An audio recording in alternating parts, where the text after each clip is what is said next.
Salut Jérémy. Alors je suppose ici que tu as fait un plan tangent au cylindre, si je ne m'abuse, si je ne me trompe pas. Sinon c'est vrai que tu n'aurais pas ce jour qu'on voit ici entre le cylindre et ton rail, ton rail hanté. D'accord.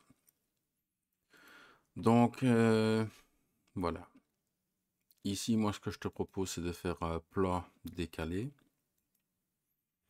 comme John et Roro le préconisent.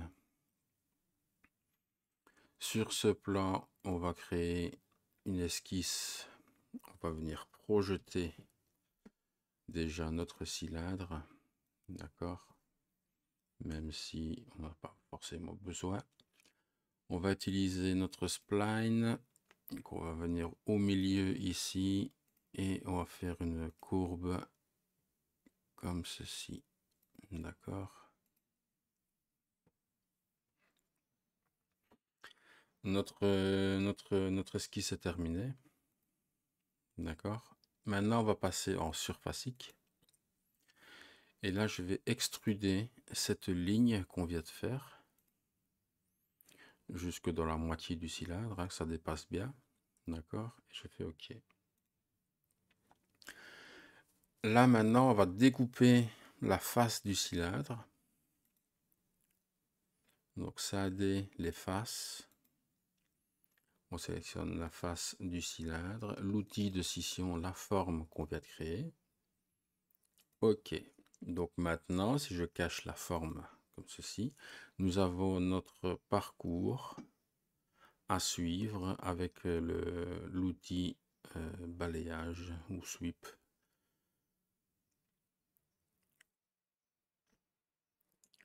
Donc maintenant qu'on a ça, on peut créer notre rail hanté. On va pour ce faire créer une esquisse sur cette surface-ci. On revient en solide, hein. Voilà. On fait la touche P du clavier pour projeter l'ensemble du cylindre. Ici, nous voyons que le point correspond à la ligne qui est ici. Donc on se remet comme ceci. Je vais tracer une ligne. Voilà, peu importe comment. Cette ligne escape, cette ligne, je la mets en construction. Je viens sélectionner la contrainte milieu, milieu que je vais mettre sur le point ici. D'accord. Et maintenant, nous allons pouvoir créer notre rail hanté à partir de lignes. Donc ici, on va faire un petit truc comme ceci.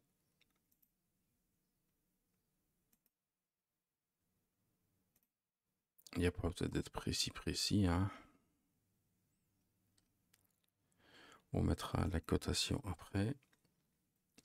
La première chose à faire, on va créer des symétries entre ces deux lignes-là par rapport à cette ligne-là.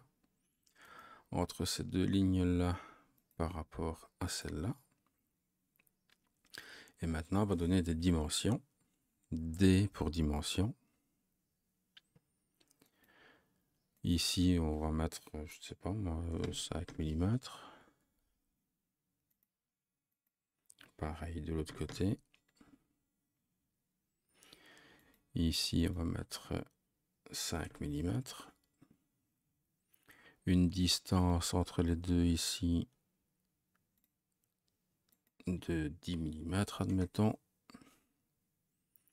Et ici, on va mettre aussi 5 mm. Voilà. Et la distance ici du rail, on va mettre 30 mm par exemple. D'accord? Donc maintenant, il nous faudrait également aller un petit peu plus loin. Alors pour ce faire, on va faire simplement rectangle comme ceci, hein. On va aller au milieu plus ou moins. Et on va aller rejoindre les points.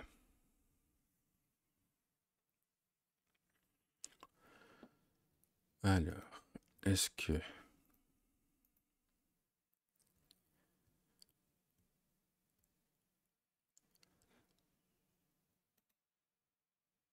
ça et ça, on va mettre parallèle. Et qu'est-ce qui nous manque? Ah oui, la distance peut-être. Ah oui, c'est ça qui nous manque. D. On va lui mettre une distance de 3 mm. Voilà. Par rapport au point ici. Alors maintenant, cette ligne-là et celle-là, on va la mettre en construction de manière à ce qu'on puisse sélectionner. Bah, de toute façon, ça marche pas plus. Il nous faudra sélectionner les deux faces comme ça. D'accord? Maintenant, on va faire sweep, balayage. Et le chemin, ça va être le chemin qu'on a fait. Voilà, donc là, il le met en rouge, forcément, parce qu'ici, on a dépassé dans le cylindre. Et il veut faire une découpe. Mais nous, ce qu'on veut, c'est joindre. Voilà. Et on fait OK. Et voilà, tu as ton rail et ton cylindre. Ton rail qui épouse parfaitement la forme du cylindre. D'accord. Bon, il y a juste ici un truc à faire. C'est de couper ce qui est de trop. Donc ça a le corps. Comme ceci. L'outil de scission, ça va être la base. Voilà. Et le corps qui est en trop. Clic droit. Retirer. Voilà. De manière à ce que ce soit bien droit. Mais tu as ton rail qui est parfaitement comme il doit être. Enfin, je suppose. Je suppose que c'est ce que tu veux. Ou sinon, tu as la méthode de John Frog. Hein. On peut faire la même chose de l'autre côté.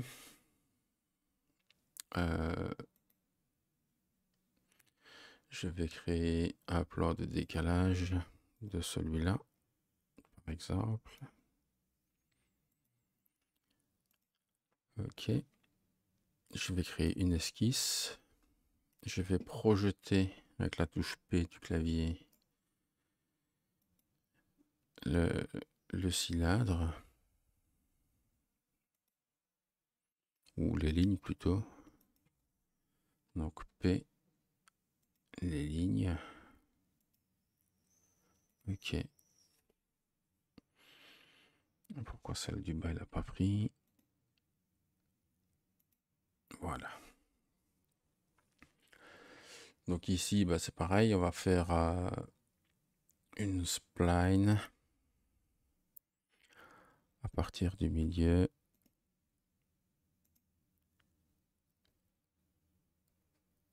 Comme ceci.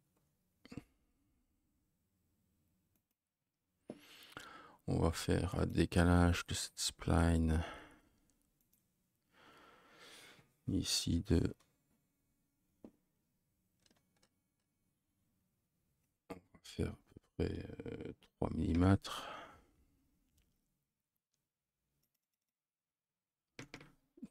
3 mm. OK. Et on va refaire un autre décalage de l'autre côté de moins 3 mm. Par exemple. Hein. Voilà. Cette ligne, on la met en construction. Et nous avons ici notre ligne comme on le veut. Ici, on va rajouter, prolonger la ligne comme ceci. Ici, on va couper ce qui est trop. On va faire pareil en haut. On coupe ce qui est trop et on rallonge ce qui est trop court. Voilà. Donc ici, nous avons une forme qui est totalement fermée qu'on peut sélectionner. Si j'y arrive, voilà. Et on peut utiliser l'outil gravure en relief. La face, bah, ça va être celle-là. Voilà. OK, tout simplement.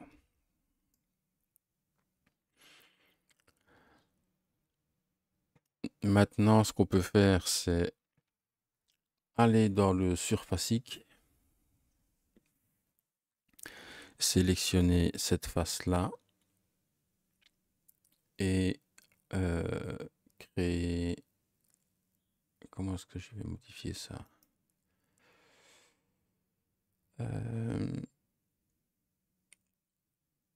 Créer un décalage. Un décalage de 5 mm par exemple. Ou de 3 mm. 5 mm, allez.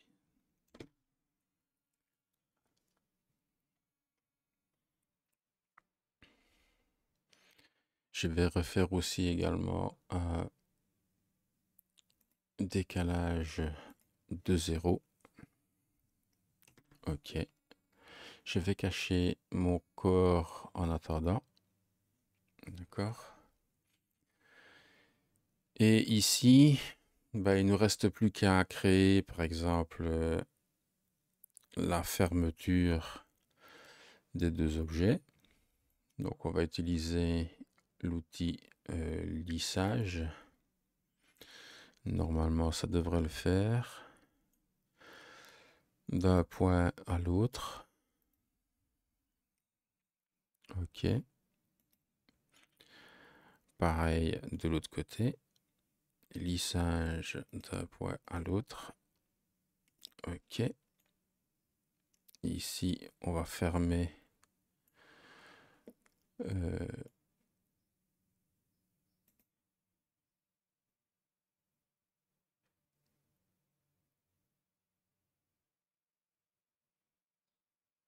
on va faire un lissage aussi de là à là avec comme rail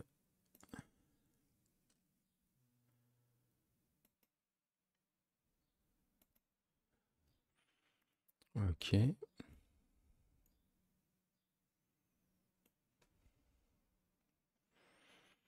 Donc pareil de l'autre côté, hein. Lissage des deux là avec comme rail les deux bords ici. OK. Maintenant, tout ça c'est du surfacique. Il nous faut coudre tout ça. Donc on va sélectionner maintenant la touche CTRL appuyée et on va venir coudre l'ensemble qui va devenir tout vert. Ça va devenir un solide. D'accord. Donc maintenant ce qu'on peut faire, c'est utiliser, on va utiliser les deux faces directement. Je pense que ça va pouvoir le faire. Comme ceci. Et utiliser le presse-pull, donc le pousser, tirer ou appuyer, tirer. Voilà, et on va essayer de faire, en espérant que ça marche, 5 mm. Voilà.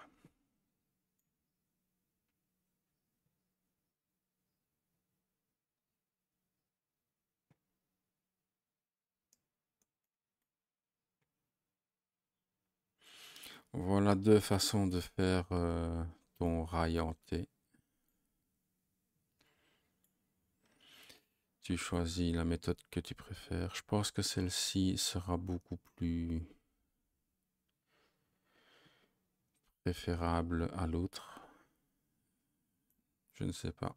Il faudra vérifier avec une impression, voir si ce qui doit suivre le rail suit ou pas. D'accord? Une chose est certaine avec la dernière qu'on a faite, c'est que tout est bien lisse, il n'y a pas de facettes. Voilà, à toi de voir. Alors ce qu'on peut faire aussi maintenant que les deux corps sont comme ceci, on va faire aussi combiner du corps A, donc du cylindre, avec le rail comme ceci, et on va faire OK. Voilà.